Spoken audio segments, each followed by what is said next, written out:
சொன்னாங்களே செஞ்சாங்களா?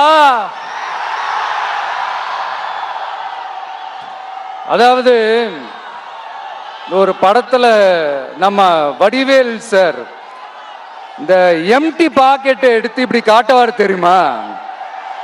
அந்த மாதிரிதான் ஒவ்வொரு வாக்குறுதியும் படிச்சுட்டு அந்த எம்டி பாக்கெட்டை இப்படி நம்ம காட்ட வேண்டியதுதான்.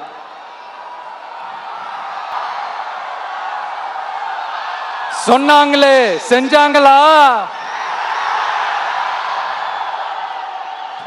அதாவது ஒரு படத்துல நம்ம வடிவேல் சார் இந்த எம்டி பாக்கெட்டை எடுத்து இப்படி காட்டுவார் தெரியுமா? அந்த மாதிரிதான் ஒவ்வொரு வாக்குறுதியும் படிச்சுட்டு அந்த எம்டி பாக்கெட்டை இப்படி நம்ம காட்ட வேண்டியதுதான்.